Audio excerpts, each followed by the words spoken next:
Vamos a continuar nuestro estudio de Filipenses y lo dejamos el año pasado terminando el capítulo 3. Ahora iniciamos el capítulo 4. El capítulo 4 es, como siempre, la costumbre del apóstol Pablo con respecto a todas sus epístolas, son los deberes cristianos. Así que lo que vamos a ver ahora ya es algo un tanto más práctico, más lógico y tiene que ver con nuestras actitudes y también en consecuencia de todo lo que venimos revisando. Recordemos solamente capítulo 3 que el apóstol Pablo viene hablando sobre la confianza que tenía él con respecto a su judaísmo y cómo todo esto ha cambiado debido a la excelencia de Cristo Jesús, terminando precisamente hasta con nuestra resurrección. La idea de Pablo es que él ha olvidado tanto su vida y Cristo se ha vuelto tanto su vida que anhela ya estar con el Señor, pero no solamente estar con el Señor, la promesa que tiene es la resurrección. Esa es la mira que él tiene. Recordemos que incluso sigue esperando esa resurrección hasta ahora, pues obviamente la resurrección tiene que venir cuando venga el Señor Jesucristo, cuando el Señor Jesús se manifieste y entonces los creyentes vamos a ser resucitados. Pero Pablo tiene este anhelo. ¿Por qué? Podría ser por cuestiones de esta vida, estar en este cuerpo en donde él mismo dice, capítulo 7 de Romanos, miserable de mí, ¿quién podrá librarme de esta maldición o de este cuerpo? Bueno, podría ser el anhelo de verse ya glorificado, o muy probablemente algunos toman en cuenta esto, que las visiones de Pablo con respecto a la resurrección fueron vistas él en sí personalmente. O sea, no es un conocimiento que él tiene, sino que es una vivencia que él tuvo como visión. Y entonces, por eso es que dice, los que habremos quedado, no precederemos a los que durmieron, sino que seremos transformados en un abrir y cerrar de ojos, y empieza a describirlo todo, ¿no? Entonces, algunos consideran que la revelación de Pablo no es por conocimiento, sino por visión. Él vio resucitado. Pues obviamente, si pensamos en alguien que vio cómo será ese momento tan glorioso y maravilloso de la resurrección, pues obviamente tenemos que pensar que es el apóstol Pablo, que no solamente es una profecía o como decían los profetas, palabra de Jehová vino sobre mí, ese tipo de cosas, sino una visión literal. Él estuvo ahí en ese momento y se vio. En parte por eso también se considera que él creía que iba a vivir o estaría vivo cuando viniera Cristo. Y recordemos, los creyentes en aquel entonces consideraban que ni siquiera se iba a cumplir el primer siglo, es decir, a terminar el primer siglo. Ellos no iban a pasar hacia el ciento y tanto después de Cristo.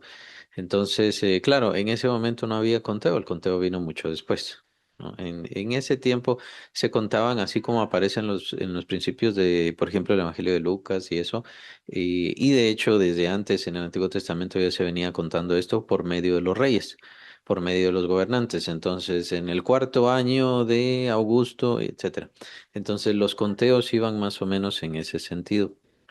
Aunque los judíos, pues, recordemos que también tienen su propio conteo, muy probablemente ese era el que tenía. Pero entonces ellos consideraban casi que no iba a pasar de siglo sin que viniera Cristo Jesús. En parte tiene que ver con aquella promesa del Señor Jesús. Hay algunos aquí que no verán la muerte sin que antes venga el reino de los cielos, aunque ese cumplimiento se atribuye más a la transfiguración. Entonces termina el versículo 21 con este recordatorio, este anhelo, esta gran visión que tiene Pablo con respecto a la resurrección, en donde seremos levantados, pero seremos levantados por la gloria misma del cuerpo de Cristo Jesús. Y es la gloria misma del cuerpo de Cristo ya resucitado la que vivirá en nosotros. Ahora, pasa Pablo ya al capítulo 4, en donde va a dar sus disciplinas o la conducta del cristiano, la conducta del creyente, cómo debe ser. Y esto es, como digo, es una norma prácticamente en el apóstol Pablo, porque Pablo da toda su retórica, toda su doctrina, todos sus conocimientos, y de ahí vienen los deberes cristianos. Pero los deberes cristianos no son para salvación, los deberes cristianos son porque ya somos salvos, porque ya tenemos un cambio y una transformación de vida. Entonces es eso lo que nos corresponde a nosotros. Entonces es lo que vemos, obviamente, en Corintios, lo que vemos en Romanos. En Gálatas no vemos tanto esto, pues obviamente la carta de Gálatas está muy ofuscado, Pablo. Está muy molesto. Recordemos que él está tratando un desvío muy severo, muy serio que están haciendo los Gálatas en ese entonces. Ahora, ¿qué pasa con Filipenses? Lo que pasa con los Filipenses es que Pablo ya no les hace mandatos. Ustedes están haciendo esto malo, ahora hagan esto bueno y esto es lo que les corresponde. Pablo les habla de una forma muy tierna y muy amorosa, muy cuidadoso también, con mucho fervor por ellos, precisamente por los hermanos, más que nada para decirles, sigan como están y mejoren en lo que puedan mejorar, en lo que yo veo que necesitan o que les haga falta o que considera él que les servirá en su vida cristiana más adelante. Versículo 1 del capítulo 4 dice, así que hermanos míos, amados y deseados, gozo y corona mía. Qué forma de expresarse, ¿no? Del apóstol Pablo. Y así que vemos para empezar em, esa preposición, así que es de consecuencia, ¿no? Viene debido a que todo esto les he dicho, entonces así que viene la consecuencia. Esto es lo que yo dejo en sus manos. Y siempre es la cuestión de, no es por estos deberes cristianos que son salvos, sino que es como ya son salvos, como ya tenemos estas promesas, como ya tenemos esta esperanza, como ya tenemos este camino, entonces hagan estas cosas, procuren y esfuércense de hacer estas cosas. Pero la expresión de Pablo es muy importante, hermanos míos, amados y deseados. Entonces, siempre está ahí la forma de amar ágape que se menciona, esa forma tan especial en la cual Pablo ha puesto su vida por ellos, por lo tanto, ese es el amor perfecto. Es el amor que llega a darse en los creyentes cuando ponen su vida para servir a los hermanos, para servir a la iglesia. Y no es un amor solamente de oiga el Evangelio y conozca el Evangelio y crea en Cristo Jesús, el cual yo le predico, sino voy a poner mi vida por ustedes. Y Pablo literalmente lo hacía. Pues obviamente recordemos que Pablo fue perseguido en Filipos, es en donde sufre el encarcelamiento, aquel famoso de Filipos, y el carcelero, pues recordemos el carcelero de Filipos que recibe a Cristo en ese momento con la situación de la cárcel y todo lo demás. Entonces, solamente recordemos un poco antes del sufrimiento de Pablo, no solamente estaba en la cárcel, estaba en el cepo junto con Silas. Entonces estaban ahí en el cepo y en ese lugar estaban cantando. ¿Por qué es importante esto? ¿O por qué recuerdo esto? No solamente porque es Filipos, el lugar en donde a quienes Pablo les está escribiendo, y por quien ha sufrido precisamente ese encarcelamiento de Filipos, sino que también porque más adelante va a hablar sobre la ansiedad y más adelante va a hablar sobre el gozo. Entonces, es bien importante recordar la historia. Pablo no dice las cosas solamente porque sí, lo dice porque tiene experiencia, porque conoce bien el peso, las dificultades, las angustias, conoce muy bien todo esto y cuando nos habla de que no nos angustiamos y diferentes cosas, recordemos el contexto para ver el peso de las palabras del apóstol Pablo. Hermanos míos, amados y deseados. ¿Por qué son deseados los filipenses? ¿Por qué? Porque Pablo siempre quiere, con respecto a hermanos que buscan al Señor, siempre lo que quiere, o siempre su anhelo, porque lo expresa en sus cartas, es, yo quiero ir a verles, yo quiero estar con ustedes, yo quiero hablarles del Señor, yo quiero mostrarles, yo quiero darles lo que tengo. Eso es mi deseo, estar con ustedes. eh, y ese es el deseo de Pablo. Por eso les llama deseados. Servirles, amarles, entregarles la palabra, entregarles el evangelio. Ese es el anhelo que Pablo tiene. En una porción, el apóstol Pablo menciona algo de ensanchar el corazón, y eso es lo que tenía el apóstol Pablo con respecto a los creyentes, específicamente con respecto a los creyentes que buscaban del Señor. Lo que anhelo es que reciban más del Señor, que busquen más del Señor, y yo puedo darles más del Señor. Y los filipenses eran así, los filipenses eran bien cuidadosos, por eso Pablo también se enternece con este cuidado que tenían los filipenses de ellos. Entonces, Pablo, tenemos que entender o ver o imaginar que cuando venían noticias de sus colaboradores, porque iban a una región, de ahí regresaban con Pablo, iban a otra región, de ahí regresaban con Pablo, eso bien puede ser que lo hicieran por un tiempo. Esto también enviados por Pablo era porque Pablo quería saber cómo estaba la gente, cómo estaban las personas.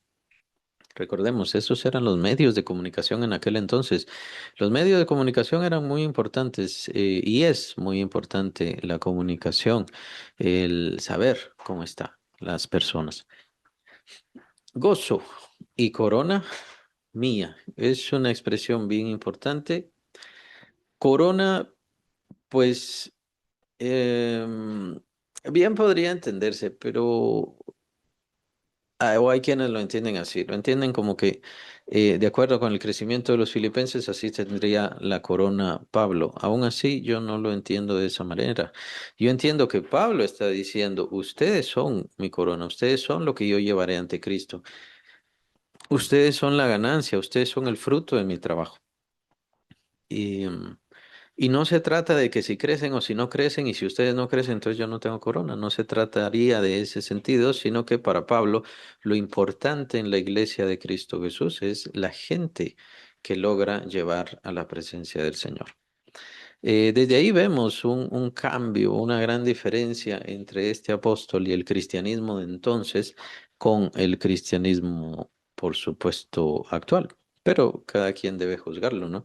El cristianismo actual, pues vemos cuál es el valor, cuál es la importancia, el tamaño del edificio, la cantidad de ofrendas que se reciben y diferentes cosas o qué tipo de instrumentos se tienen o qué tipo de grupos de música se tienen o incluso hay iglesias donde tienen varios grupos de música, varios conjuntos de música, ¿no? Entonces, ¿cuál es el valor de una iglesia? ¿Cuál es la importancia de una iglesia? ¿Cuál es la genuina riqueza de una iglesia? Recuerdo en una persecución, una anécdota de este libro de los mártires, en donde estaban buscando antes de perseguir a los cristianos, estaban de ese lugar, de esa área, estaban buscando las riquezas de esa iglesia, de ese conjunto de hermanos que estaba ahí. Y entonces estaban buscando los tesoros porque pues obviamente se tenía y se ha tenido la fama y todavía se sigue teniendo que supuestamente la iglesia de Cristo tiene muchísimo, muchísimo dinero, ¿no? Y entonces, ¿qué pasa? Que fueron con este, a quien martirizaron, por supuesto, y le preguntaron, queremos los tesoros de la iglesia, ¿aquí en dónde está en el tesoro de la iglesia? Y entonces este hombre, este siervo del Señor, este ministro, le dice, está bien, les voy a enseñar dónde está el tesoro de la iglesia. Y entonces los lleva a una habitación y en la habitación estaban los hermanos de la iglesia. Este es el tesoro de Cristo, este es el tesoro de la iglesia. Son los creyentes.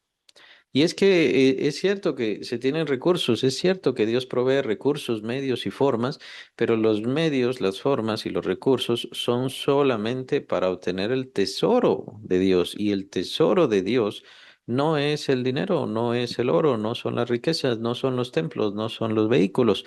Todo eso no significa nada, más bien solamente son recursos que mencionaría el Señor Jesucristo, riquezas de maldad. ¿Y qué dice el Señor Jesús con respecto a las riquezas de maldad? Úsenlas para ganar y hacer tesoros en los cielos, que lo menciona también el apóstol Pablo con respecto a los ricos, que los ricos de este mundo sean ricos en buenas obras, dice el apóstol Pablo, que echen mano de la vida eterna. Tiene que ver con hacer tesoros en los cielos. ¿Por qué? Porque todas estas cosas aquí se van a quedar, todo lo que nosotros tenemos aquí se va a quedar. Y con esto no se trata de una obligación, tiene que ver con la adoración, con el amor, con la entrega, con la búsqueda y con las genuinas intenciones. ¿Cuál es el tesoro de la iglesia? Son los creyentes. Lo menciona y también el escritor de Hebreos en el capítulo 4 de la carta a los Hebreos, que habiendo Dios de llevar muchos hijos a la gloria. Eso es lo que Dios quiere, llevar muchos hijos a la gloria. Y también en el capítulo 8, por eso, bueno, el texto continúa en Hebreos, y debió perfeccionar al autor de la salvación de ellos en sufrimientos, perfeccionar en sufrimientos al autor de la salvación de ellos. Pero en lo que me centro es en lo de habiendo de llevar muchos hijos a la gloria. Es eso por lo cual se está esperando ahora, por lo cual no viene el final de los tiempos, por lo cual todavía la iglesia tiene que seguir activando y actuando. ¿Por qué? Porque Dios lo que quiere es llevar muchos hijos a la gloria. En el capítulo 8 de Romanos vemos que la intención de Dios es que Cristo sea el primogénito entre muchos hermanos y que todos los hermanos, hermanos de Cristo, podríamos bien decir, entonces llevemos la imagen de Él. Esa es la intención. Esa es la riqueza, esa es la verdadera riqueza del Evangelio. La verdadera riqueza no está en las formas, en la muchedumbre de gente como número, sino el tipo de cristianos. Por eso es bien interesante este título que Pablo le da a los filipenses. No debemos creer que esto se lo dice a los Gálatas, se los dice a los filipenses, sino, perdón, a los colosenses o a los corintios, no, se lo dice a los filipenses, los cuales son muy amados por Pablo, y ya hemos estudiado desde el principio la carta, cómo ellos, pues podríamos decir, eran perfectos ante la mirada del apóstol Pablo. Por eso dice Pablo, lo vimos en el capítulo 3, los que somos perfectos, sintamos esto. Entonces les está diciendo a los filipenses prácticamente perfectos, y es que él lo ve, se preocupaban por el evangelio, cuidaban, enviaban y bendición para él, para su sustento, para su condición, para cómo estaba. Ellos, el apóstol Pablo les dice, ustedes son participantes conmigo del evangelio, están conmigo en mis prisiones, etcétera, etcétera. Ese tipo de carácter, de vida, de trabajo, de esfuerzo, bueno, ese es a lo que Pablo le llamaría corona. Ustedes son mi orgullo, ustedes son el fruto principal, por así decirlo, aquello que yo quiero enseñar ante el Señor. Y por supuesto, gozo. Ustedes son mi gozo. Los creyentes son nuestro gozo. Los creyentes nos aportan gozo. Más adelante vamos a ver sobre el gozo, cuál es el primer sentido. Pero es que los creyentes debemos empezar a cambiar nuestro sentido de gozo y de alegría. Especialmente en un mundo como el que es actualmente. Un mundo tan frío, un mundo tan pobre emocionalmente, sentimentalmente, no digamos. Debemos empezar a recordar que el Señor nos puso a nosotros, los seres humanos, sobre este mundo y nos dio sentimientos, pero solamente pueden ser alimentados y fomentados por los otros seres humanos.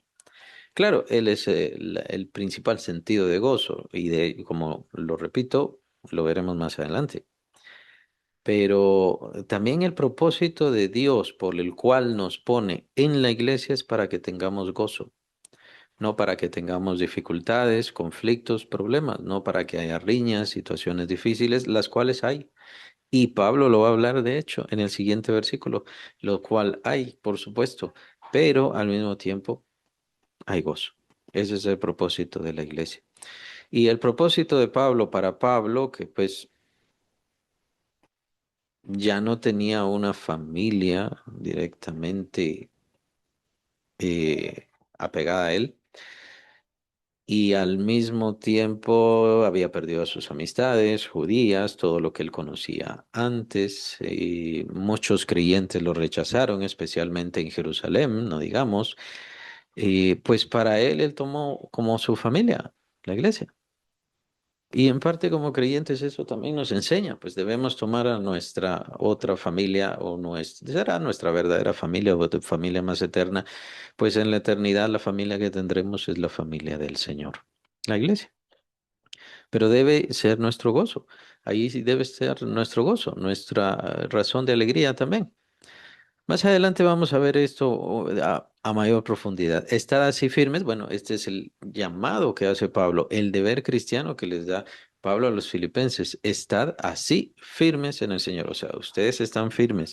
En el capítulo 3 les dice perfectos. Usted les dice en el capítulo 1, ustedes son copartícipes o están participando juntamente conmigo del Evangelio y están batallando también conmigo. Bueno, ahora solamente les dice, ustedes sigan firmes, sigan igual. Y nos recuerda esto, aquel retén lo que tienes que menciona el Señor Jesús a las 7 iglesias, no a todas, obviamente, a algunas de esas 7 iglesias, se lo dice en el libro de Apocalipsis, retén lo que tienes, es decir, es bien importante, lo bueno que tienes, sigue haciéndolo.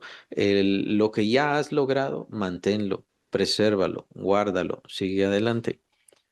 Y entonces el propósito es solamente irse perfeccionando y perfeccionando hasta que el Señor nos llame. Pero lo que tienes, guárdalo. Sigue firme. Es muy importante aquí la expresión que da Pablo. Hay que seguir firmes. Hay que seguir firmes. Lo más fácil es desmayar. Lo fácil, la salida sencilla es ya no seguir adelante. Ya no me esfuerzo. Ya no quiero más. Ya me rindo. Eso es lo fácil. No, lo difícil es mantenerse firmes. ¿Por qué? Porque vienen dificultades y mantenerse firme en medio de las dificultades es el problema verdaderamente del creyente. El creyente entonces no se trata de que vaya a conquistar al mundo.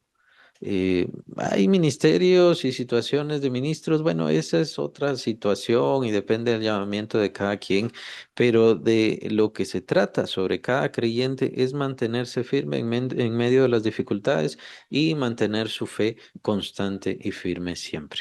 Eso es lo que nos enseña el primer versículo. El llamado que da Pablo al deber cristiano, mantenernos, ser constantes, no desmayar. Además, también recordemos de que no sirve de nada el que yo haya trabajado y después desmayé. Yo trabajé y me esforcé y después ya no quise servir. Entonces, ¿de qué me sirvió el trabajo anterior? Bien podríamos decir, de nada. A no ser que se dé un llamado por parte del Señor, a no ser que haya una manifestación, un toque del corazón, el que redarguya nuestro corazón o algo así, entonces podría seguirse. Pero si yo me arrepiento de la justicia que hice antes, entonces toda mi justicia anterior no sirve de nada y eso lo vemos en el libro de Ezequías de Ezequiel, perdón, del profeta Ezequiel. Muy importante y tiene que ver también con el arrepentimiento con respecto a Dios y lo atribuimos a la salvación. Si una persona dice que es creyente y lo dijo por 5 años y lo dijo por 10 años, pero se arrepiente, entonces, ¿de qué sirvieron esos 10 años, esos 5 años? No sirven de nada, absolutamente de nada. Y lo dice precisamente Ezequiel. ¿De qué le servirá toda esa su justicia que hizo? Lo dice Dios por medio del profeta. ¿De qué le servirá toda esa su justicia que hizo antes? No le servirá de nada. No le sirvió de nada y no le servirá, no le servirá de nada. Versículo 2, como dije, estos ya son cuestiones, deberes cristianos, tienen que ver con práctica, tienen que ver con actuar. Ruego a Evodia y a Síntique que sean de un mismo sentir en el Señor. Pareciera entonces que había ¿qué? Discordias, hay conflictos, hay compromisos, hay problemas. Bien importante entonces entender de que sí seguimos siendo humanos. El hecho de ser cristiano no quiere decir que no habrá conflictos entre nosotros o el hecho de ser iglesia no quiere decir que no habrá conflictos o desacuerdos entre nosotros. Ahora, ¿qué tienen estas dos hermanas? ¿Qué pasaba con ellas? Lo dice versículo 3.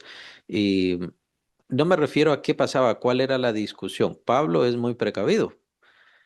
Pablo no decía las cosas. Ustedes están peleando por esto, esto y esto. No. Solamente ya me llegó a los oídos de que se están peleando, hay discordias, hay conflictos, así que por favor sean de un mismo sentir. El hecho de ser creyente y según lo implica el versículo 3 estas mujeres eran muy entregadas a la obra del Señor. Y probablemente al ser entregadas a la obra del Señor, ¿qué pasa? Les dio un poquito de orgullo espiritual, le llamamos nosotros, ¿no? Les da un poco de orgullo espiritual y entonces empiezan a pelearse entre ellas. Pareciera, veamos el versículo 3. Asimismo te ruego también a ti, compañero fiel, que ayudes a estas que combatieron juntamente conmigo en el Evangelio, con Clemente también y los demás colaboradores míos, cuyos nombres están en el libro de la vida. Nuevamente Pablo utilizando estos términos compañero fiel, que no sabemos exactamente a quién se refiere. Hay solamente suposiciones, pero en realidad no sabemos a quién se refiere. Pero Pablo está tocando la atención de esta persona para que sea mediador. Bien importante que ayudes a estas. Pero le recuerda que combatieron juntamente conmigo en el Evangelio. Cuando inició la iglesia ahí en Filipos, ellas estuvieron ahí y estuvieron luchando y se estuvieron esforzando. Probablemente después viene los conflictos estos de orgullo espiritual, o yo digo esto, o yo digo aquello. Y, pero lo que pasa es que son desacuerdos, no son desacuerdos entre la palabra del Señor y la otra palabra del Señor, son desacuerdos de las personas, de la mente y de las disposiciones de la misma iglesia. Esto se da, pues obviamente recordemos que el Señor Jesús no entrega una iglesia completamente organizada, precisamente porque Él no deseaba jerarquías. Esa estructura, ¿no? Sea pequeña, sea grande, que se forma en las iglesias y quién manda y quién decide y quién forma. Muchas veces todo esto es antibíblico.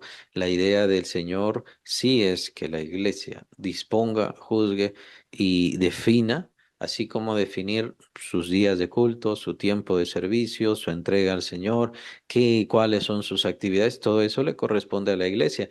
Y entre todas estas cosas estamos hablando de seres humanos, de personas que van a tener desacuerdos y ciertas disposiciones malas entre ellos. Tal vez no malas, sino más bien mal trato de las cosas y mal cuidado de los desacuerdos. Esto se puede dar adentro de la iglesia y se da mucho adentro de las iglesias. Bueno, recordemos que aquí no se trata de que Dios se está poniendo desacuerdo ni ninguna cosa, sino que son las personas, los seres humanos. El hecho de ser creyentes, el hecho de tener al Espíritu Santo, no quiere decir que todo lo que yo pienso es perfecto. El hecho de que pueda hablar la palabra del Señor, no quiere decir que todas mis decisiones son perfectas. Por eso no necesitamos los unos a los otros adentro de la iglesia. Bien, y entonces Pablo le recuerda, si son hermanas en Cristo, se han esforzado, pero incluso entre ellas hubo desacuerdo. Habiendo sido compañeras de Pablo, recibiéndolas él, que recordemos que Pablo es muy juicioso con respecto a sus compañeros, habiéndole recibido a él, pues empezó a darse un desacuerdo entre ellas. ¿Cuál desacuerdo? En realidad no lo sabemos y no lo vamos a saber. Como dije, lo importante es ver aquí que Pablo sí es precavido. Pablo es precavido para no decir las cosas que llegan a sus oídos. Él es cuidadoso. Solamente le recuerdo que tengan un mismo sentir y bien importante, en el Señor. Un mismo sentir en el Señor. Esta es una frase de costumbre del apóstol Pablo. La utiliza para agradecer, obviamente la utiliza para pedir también, y en este caso que sean de un mismo sentir en el Señor Jesucristo. Pablo le está recordando, ustedes están en algo mucho mayor, en algo muy superior. No lo traten como si estuvieran en sus casas. Esto es la casa de Dios, recuérdense de eso. Entonces las cosas del Señor son muy superiores y son muy importantes y está bien, podríamos bien decirlo, son más superiores que las del hogar comúnmente. Le recuerda de otro gran siervo, Clemente, también, y los demás colaboradores conmigo, todos ellos estuvieron, y casi como tal vez si traes a Clemente podría ayudar también en todo esto. Acuérdense que ustedes estuvieron al principio, entonces eh, acérquense a ellas, háblenles, sean mediadores y que se resuelva todo esto. Pablo no ve esta disputa como una cuestión de odio, de riña o de mal directo adentro de la iglesia. Es decir, siempre habrán encontronazos adentro de la iglesia, pero no es lo mismo como ya fallar a la fe o fallar a la doctrina, como estaba sucediendo con los Gálatas. o no digamos lo que estaba sucediendo, perdón, con los corintios, sus desviaciones pasionales y diferentes cosas que tuvieron, y también se estaban desviando en la doctrina. Por eso dice Pablo, capítulo 15 y empieza así, capítulo 15 de Primera de Corintios, que hay algunos que dicen que la resurrección ya se dio. Entonces estaban fallando a la doctrina. Aquí no es una situación así, sino se trata de mediar entre el conflicto de ambas. Versículo 4. Y entonces mencionaba en el versículo 1, Pablo dice, ustedes son mi gozo. Ahora dice versículo 4 y por eso lo recuerdo, regocijaos en el Señor siempre. Otra vez os digo, regocijaos. Es un versículo que a mí me gusta mucho, es un versículo bien importante y de los más famosos sobre esta carta o de esta carta. Regocijaos en el Señor siempre, otra vez os digo, otra vez digo, regocijaos. El término, pues obviamente es un superlativo de gozo. No solamente se gocen, regocíjense, gócense de más, gócense a lo sumo, por así decirlo. Y en el Señor. ¿Por qué en el Señor? Porque el Señor es la razón de nuestro gozo, el Señor es la razón de nuestra dicha. En primer lugar, es gracias a Él que tenemos paz. Recordemos capítulo 5 de Romanos, en donde dice, reconciliados pues por la fe tenemos paz para con Dios. Pero esa reconciliación no es por la fe en sí, es porque en la fe nosotros tomamos esa paz que trajo Cristo Jesús por su cruz. Entonces es la obra de Cristo la que nos trae paz. Es la obra de Cristo la que nos trae la gracia. Recordemos capítulo 1 del Evangelio de Juan. La gracia y la verdad vinieron por Cristo Jesús. ¿Y por qué? Por su sacrificio, por su obra. Siempre es de ahí de donde parten todas las cosas. Y al recibir la gracia de Dios es esa la razón por la cual nosotros tenemos bendiciones por parte de Dios. Si no fuera por el sacrificio de Cristo, nosotros no tendríamos la gracia de Dios. Tendríamos esta cuestión, y de hecho nosotros pues obviamente no practicamos los sacrificios ni nada. Entonces tendríamos esa cuestión del pacto antiguo en donde si ustedes hacen estas cosas, les va a ir bien, que era lo que mencionaba el pacto antiguo. Si hacen estas cosas, si fallan a todo esto que yo les he mandado, entonces les va a ir mal y voy a estar castigando y castigando y castigando. Nosotros, aunque hacemos cosas malas, pero tenemos todo el favor de Dios y el favor de Dios empieza, pues en lo máximo tenemos al Espíritu Santo. Dios envía su Espíritu a nosotros. Cuando veamos Efesios, vamos a ver eso. Y Dios envía su Espíritu a nosotros. Eso es por gracia. No nos lo ganamos. No se trata de ganarlo. Es por gracia. Cristo nos compra con su sangre y entonces nuestro cuerpo ya le pertenece a Él y Él dice, tu cuerpo va a ser templo del Espíritu, de mi Espíritu. Y entonces Dios envía al Espíritu Santo. Entonces, esas son nada más unas cuantas características que tenemos que esforzarnos, que tenemos que hacer diferentes cosas. Bueno, sí, obviamente, tiene que ver con la salvación de otras almas, tiene que ver con la predicación. Capítulo 10 de Romanos dice Pablo, ¿cómo van a creer si no hay nadie que les predique? Entonces nos corresponde a nosotros ser esos predicadores. Capítulo 5 de Segunda de Corintios, que Dios ruega por medio de nosotros reconciliados con Dios. Entonces, ¿por qué? Porque a nosotros se nos entregó el ministerio de la reconciliación y la palabra de la reconciliación. Sí, pero esos son los deberes cristianos a consecuencia de la obra de Cristo, de toda la ganancia que hemos recibido en Cristo. La idea es, nosotros recibimos todo este regalo de gracia, de salvación, de la paternidad de Dios. ¿Cuánto pagamos para ser llamados hijos de Dios? Nada, pero sí se dio un pago. El pago es la sangre del Señor. Siempre es eso. Es la obra del Señor quien hace todas estas cosas y nosotros recibimos toda esta bendición gracias a Él. Por eso es la costumbre de Pablo. La costumbre de Pablo es agradecer en nombre de Cristo. Es atribuirle todo a Cristo Jesús. Es por la gracia del Señor Jesucristo que se hacen todas las cosas. Y es entonces donde viene lo malo, cuando sea quien sea, le agradece a alguien más que no sea Cristo Jesús. No malentendamos esto. No quiere decir que no seamos agradecidos con una persona que nos da un favor, que nos hace algún bien. No se trata de eso, sino que en primer lugar es de agradecer al Señor Jesucristo, pues toda gracia viene de Él, todo don perfecto viene de Él, toda bendición viene de Él. Y le agradecemos por eso, porque por su sacrificio vienen todas estas bendiciones a nuestra vida. Si el Señor nos sana, es por la llaga de Cristo.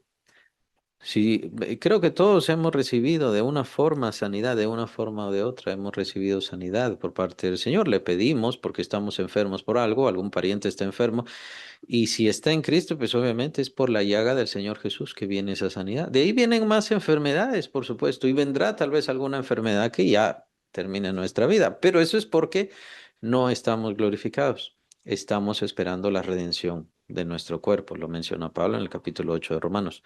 Entonces, y eso no invalida las promesas ya dadas y las bendiciones ya dadas. ¿Por qué nosotros no estamos quitando maldiciones? Porque las maldiciones ya las quitó Cristo. Lo que pasa con el pecado, y bueno, eso lo pueden ver en el capítulo 11 de 1 Corintios y capítulo 12 de Hebreos.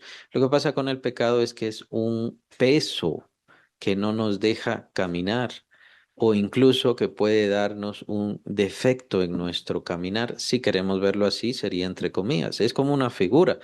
Por eso dice, enderecen lo torcido, lo menciona el capítulo 12 de Hebreos. Eso es lo que hace el pecado, ese es el problema del pecado y por eso se necesita la disciplina para que podamos caminar correctamente. Por eso es que Dios permite la disciplina. Pero en todo esto también entra la gracia de Dios, en donde la disciplina de Dios para nosotros, sus hijos, es para corregir nuestro caminar o para quitarnos ese peso que nos asedia, que lo mencionan los primeros versículos del capítulo 12 de Hebreos, esto que no nos deja andar bien como hijos de Dios. Y no digamos, bueno, el capítulo 11 de Primera Corintios es mucho más brusco, más severo. ¿Por qué? Porque ya hay castigos, pero también son disciplina por parte de Dios. Y, la gracia de Dios también interviene para corregir esos males, eso imperfecto de nosotros, para que seamos cada vez mejores hijos de Él. Entonces, nunca recibimos formalmente un castigo de odio, de ira, de condenación, que la condenación es ya sufrir y ya padecer incluso el desprecio de Dios. Nunca vamos a padecer el desprecio de Dios, que eso sería peor que cualquier cosa, que cualquier enfermedad, y que básicamente eso es el infierno y la condenación eterna. Y la condenación eterna, bueno, una cosa es el fuego de la ira de Dios, el malestar, el resucitar con un cuerpo destruido, devastado y en confusión. Bueno, eso es las cosas que van a suceder con respecto a los condenados, pero es que Dios simplemente ya se desentiende de esas personas, así como se desentenderá de el demonio y de sus ángeles. Esa es la condenación. Nosotros vamos a sufrir eso.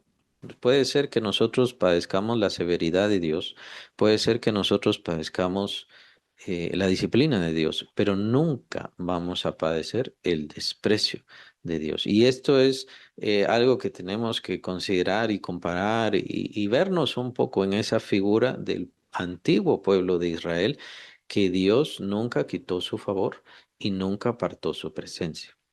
Aunque hubo castigos, incluso el Señor estaba en medio del campamento. Él era el centro del campamento del pueblo de Israel. Pero una vez lo cansaron tanto, lo irritaron tanto, pues que dijo, saquen mi campamento y saquen en la tienda, yo ya no quiero estar en el campamento. Pero bueno, ese tipo de cosas. Dios aún así los abandonó, Dios los dejó, Dios se olvidó de ellos. No, Dios nunca se olvidó de ellos. Entonces, tenemos todas estas promesas, tenemos todas estas bendiciones, tenemos todo para nuestra vida, para estar bien, y esto es gracias a Cristo. Pero claro, es importante entonces que los creyentes no tengan la vista corta. considerando que la felicidad, que el gozo, ahorita estamos hablando del gozo, que el gozo está en las posesiones o en las pasiones o en la satisfacción de lo que yo quiera. Porque lo que yo necesitaba, que ya sabemos que era la reconciliación con Dios, la oportunidad hacia la vida eterna, y la, la sanidad y el ser librado de mi propia maldad, porque es por nuestra propia maldad que nosotros nos condenamos a nosotros mismos y así es todo ser humano. Eso era lo que verdaderamente necesitábamos y eso ya quedó satisfecho por Cristo Jesús. Eso no quiere decir que el Señor no nos va a bendecir en otras cosas o en otras formas. El Señor quiere bendecirnos, el Señor quiere multiplicarnos. Lo que pasa es que tenemos la vista corta y todavía seguimos poniendo nuestra vista en las cosas de este mundo o en las ganancias de este mundo o en la situación de este mundo. Y si no me das esto, entonces no soy feliz. Y si no cumples con esto, entonces no soy feliz o me molesto contigo o me irrito. Pero si Dios ya hizo más, muchísimo más, no solamente nos salva, nos llamó a su familia, nos hizo parte de sus hijos. Y no hijos como los ángeles que vienen de Él, que proceden de Él, sino hijos que tenemos la sangre de Cristo en nosotros. Y por ende llevamos la imagen de Cristo. Y por esa razón es que Dios da a su espíritu, por supuesto, si su Hijo lo tenía. Y lo tiene. En Él habita corporalmente toda la plenitud de la deidad. Si tengo la imagen de Cristo, si llevo la esencia de Cristo, o como menciona Juan, la semilla de Dios está en nosotros, la semilla que es Cristo también. Y por supuesto que me va a dar su espíritu. Y lo menciona Pablo en el capítulo 8 de Romanos, si ya nos dio a su Hijo, ¿cómo no nos dará juntamente con Él todas las cosas? Lo que pasa es nuestra falta de fe. Y esa falta de fe se expresa precisamente en la falta de regocijo. Sí lo creo, pero estoy regocijado. Me regocijo en Cristo. Estoy feliz porque Él está conmigo. Y en los momentos difíciles, en los momentos complicados, es Cristo Jesús mi gozo. Es Cristo Jesús la razón por la cual yo sigo feliz. Yo no soy feliz y ese es el punto con cada creyente. No soy feliz porque estoy sano. Tengo que ser feliz y tengo que tener gozo y regocijo aunque esté enfermo, aunque no tenga trabajo, aunque tenga problemas. ¿Por qué? Porque lo que pasa alrededor mío no es mi razón de felicidad. Mi razón de felicidad es Cristo Jesús, que ya me lo dio todo. Y Él mismo se dio a sí mismo para mí. Y está conmigo y me pertenece. No solamente me salvó, no solamente me lavó, no solamente me limpió, Él está conmigo. Por eso nosotros no necesitamos imágenes, no necesitamos ir a lugares. Ya ven que hoy es esta cuestión de esquipulas aquí, ¿no? No necesito ir a ningún lugar a ver a Cristo, Cristo está conmigo. Por eso es que las peregrinaciones no sirven de nada, el Señor no nos manda a hacer eso, no sirven de nada. Y tengo que peregrinar para ir a buscar un lugar supuestamente santo donde supuestamente ahí está un Dios especial o un Señor especial o una forma especial, porque ¿qué tiene de especial que sea negro? Así es como le llaman, ¿no? El Cristo negro. ¿Qué tiene de especial eso? Ninguna cosa. Pero claro, le atribuyen milagros y le atribuyen diferentes cosas a esa forma, a esa imagen, pero no es la imagen. En dado caso tendría que ser por la gracia de Cristo Jesús, pero no le dan la gracia a Él. Por eso Pablo es insistente, insistente, insistente. Agradecer en nombre de Cristo. Agradecer por medio de Cristo, porque es por su gracia. O sea, la gracia la trajo Cristo Jesús con su sacrificio y por esa razón es que debemos agradecer siempre por medio de Cristo Jesús. Pero nuestro gozo, nuestra felicidad tiene que ser por medio de Cristo. Pablo, entonces obviamente tiene muchas cosas, todo esto de regocijarnos en Cristo Jesús, pero para Pablo es obvio y para los filipenses tendría que ser obvio. Entonces Pablo no les dice regocíjense porque tienen bendiciones, regocíjense porque les espera grandes triunfos, regocíjense porque viene mucho dinero para ustedes. Eso es irrelevante en el sentido de que la gracia ya está. y será Dios quien decida la gracia para cada quien. Incluso lo menciona Pablo en una porción conforme a la medida de la fe que Dios da, que viene por gracia también. Dios es quien da, Dios es quien decide. Cuando habla de los dones, dice que es el Espíritu Santo quien los reparte y los reparte, la frase es bien importante, como Él quiere, como Él quiso.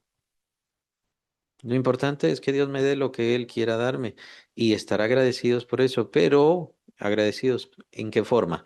Agradecidos en la forma de que Dios me da todas las cosas que yo tengo por medio de la obra redentora de Cristo Jesús. Si no es por esa obra redentora, yo no tengo nada, ninguna cosa. Claro, sobre las cosas que nosotros tenemos, tenemos responsabilidades. Somos administradores, no somos dueños. El dueño es Dios. Somos administradores, por lo tanto tenemos responsabilidades sobre esas cosas que recibimos. Entonces, Dios no nos da las cosas porque somos dueños, el dueño es Él. Dios nos da las cosas para que las administremos. ¿Se recuerdan la parábola de los talentos? La última parábola que nos da el Señor Jesucristo. La parábola de los talentos es bien importante. Te dejo estas cosas y yo quiero ganancia. Yo quiero recibir. Y ya vimos la ganancia, la acabamos de ver en el versículo 1. ¿Quién era la corona? ¿Cuál es la ganancia que tenía Pablo? Los filipenses, los creyentes, los hijos de Dios. Eso es lo que quiere ver Dios, que usemos o que en que transformemos los bienes, talentos y todo lo que Él nos da, este tiempo, porque también es un bien preciado de Dios. El tiempo que yo tengo en este mundo,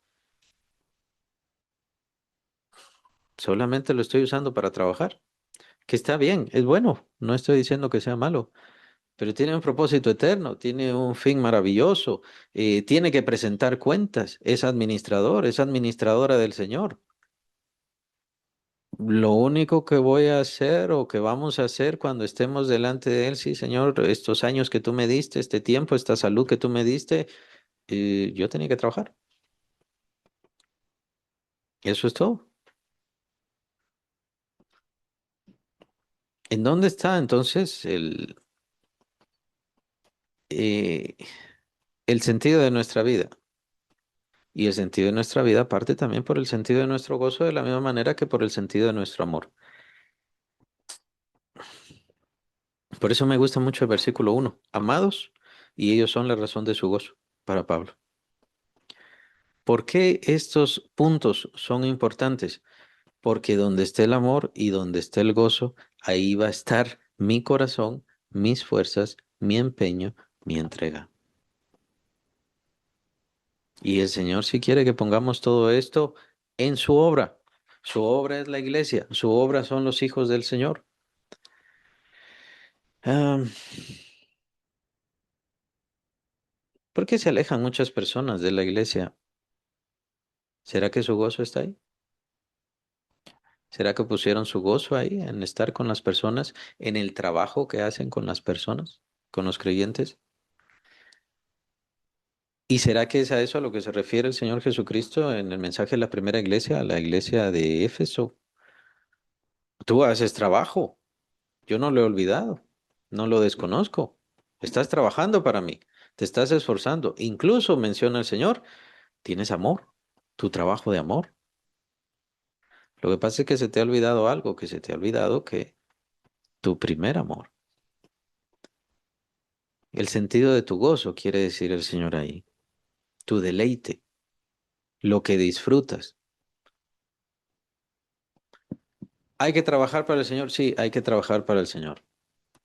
Quien no esté trabajando para el Señor tiene que empezar a hacerlo y ya debería haber empezado hace mucho tiempo, perdón, a servir al Señor. Pero aparte de eso, trabajar para el Señor no es con razón de cansancio, fatiga, incluso hartazgo.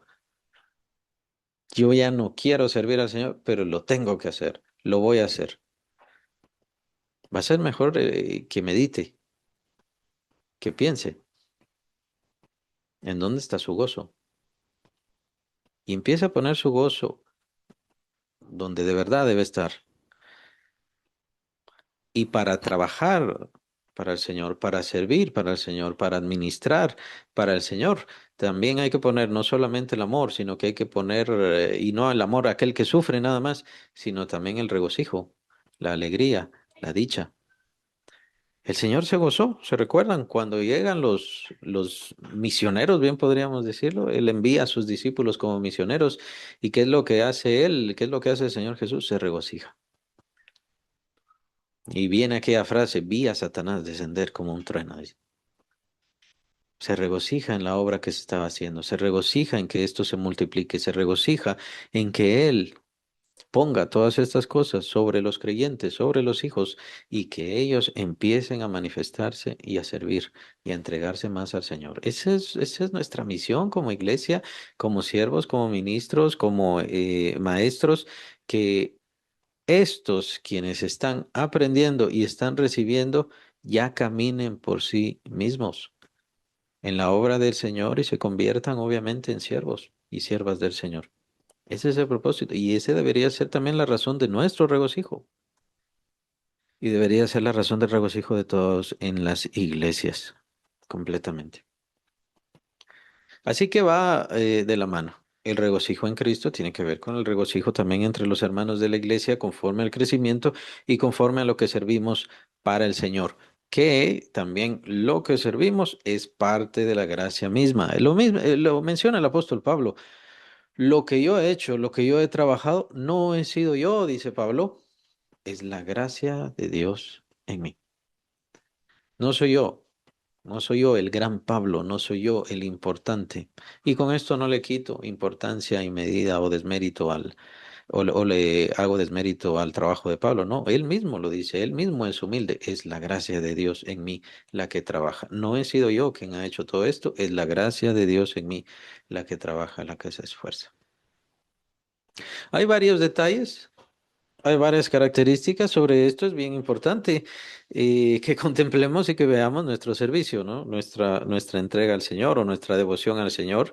Consideremos, he fallado en esto, algo así como la primera carta en el libro de Apocalipsis, la primera carta a las iglesias. Has hecho esto, esto y esto, pero te has olvidado. Esto tengo contra ti, te has olvidado de tu primer amor. Entonces todo esto debe hacernos reflexionar. Estoy sirviendo al Señor, sí estoy sirviendo al Señor, pero ya no tengo gozo. El gozo que tenía al principio, ese esfuerzo, ese ánimo, ese anhelo, ese gusto. Para el Señor Jesús era un gusto tan grande servir a Dios, que se acuerda en aquel momento donde él estaba cansado del camino, con sed, tenía hambre. Los discípulos van a ver qué le consiguen para poder comer y poder beber algo. Y, y él de pronto ya estaba predicando y ya estaba hablando con los samaritanos. Señor, te conseguimos para que comas. Es que yo ahorita estoy con mi verdadero pan. Y mi pan es que yo cumpla. Mi verdadero alimento es que yo cumpla la obra de mi Padre. Todas estas características son bien importantes para el creyente, para la iglesia y para los que ministran adentro de la iglesia. Tomen en cuenta esto. Es bien importante. Es cierto que la obra de Dios, si le ponemos el sentido o nuestros sentimientos muchas veces salimos sufriendo. Hay problemas, hay conflictos, lo acabamos de ver en el versículo 2. Pero por eso es bien importante tomar las palabras de Pablo, qué es lo que quiere decir. Para Pablo, su gozo estaba en Cristo, su gozo primordial, aquello que resguarda su corazón, aquello lo más valioso y lo más importante, siempre estaba protegido. Aunque lo persiguieran, aunque lo ignoraran, aunque hubiera luchas y conflictos adentro de la iglesia, aunque la misma iglesia se dividiera, ¿se acuerdan? 1 Corintios, donde unos se dividieron, yo soy de Pablo, yo soy de Apolo, yo soy de Cefas. Entonces, aunque se den todos esos conflictos, Pablo se recuerda que su gozo está en Cristo.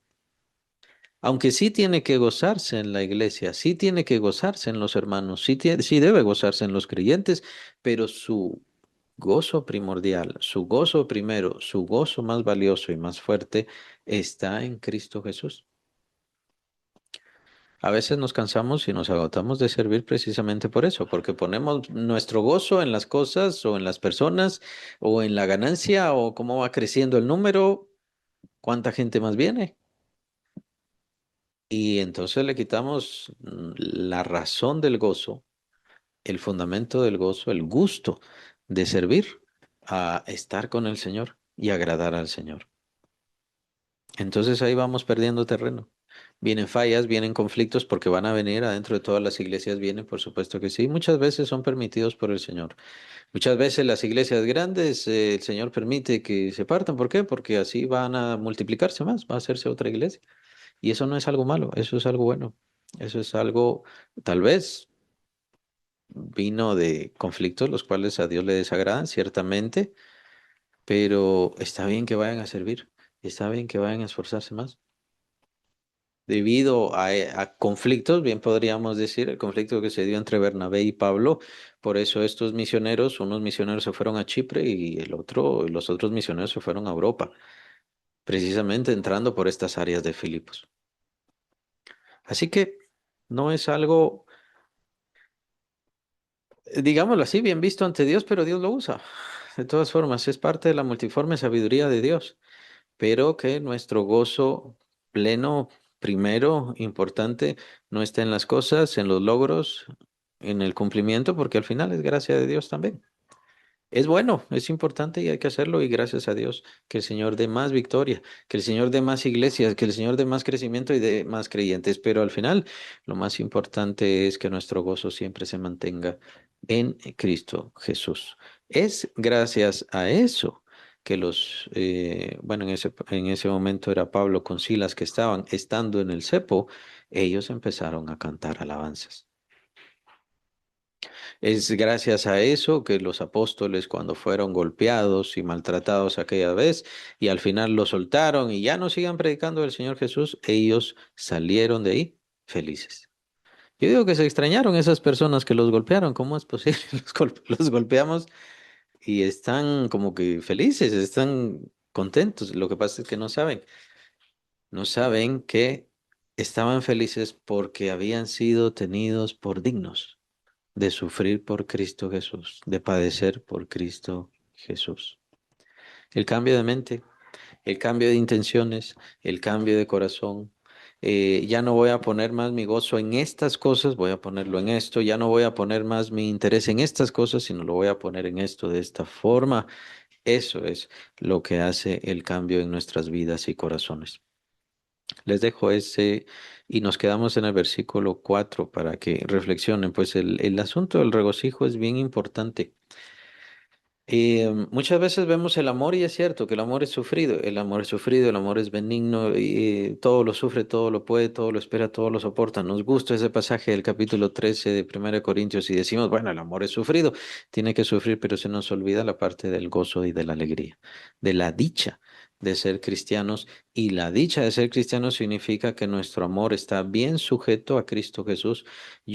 Todos los creyentes debemos ser dichosos todos los días. No quiere decir que no habrá problemas o dificultades o penas. En algún momento ciertamente las habrá, pero es entonces donde viene el gozo que tenemos hacia Cristo. Él es nuestro gozo y viene a darnos alivio en esos tiempos difíciles.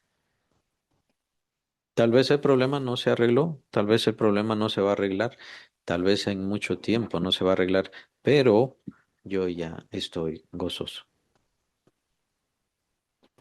Y eso es lo importante, como en la cárcel de Filipos, y estaban gozosos ahí en el cepo. No sabían qué iba a pasar, no sabían cómo el Señor iba a hacer la obra, estaban completamente entregados a Él, que Él hiciera las cosas que a Él le tocaban. A ellos solamente estaban gozosos por servir a Cristo. Incluso, no lo mencionan ahí, pero incluso de seguro, así como los apóstoles anteriormente, estaban gozosos de padecer por Cristo Jesús, de ser tenidos por dignos, de padecer por Cristo Jesús. Y esto, de hecho, lo menciona Pablo también en esta misma carta, en el capítulo 1. Lo menciona. A ustedes se les concede no solamente que crean en Cristo, sino también que padezcan por Él. Que padezcan por Él. Es un honor Es un privilegio, pero ¿por qué? Por contemplar quién es Cristo Jesús, saber el honor que se rinde a Él, la gloria que se le da a Él, por servirle y por defender su obra y su palabra.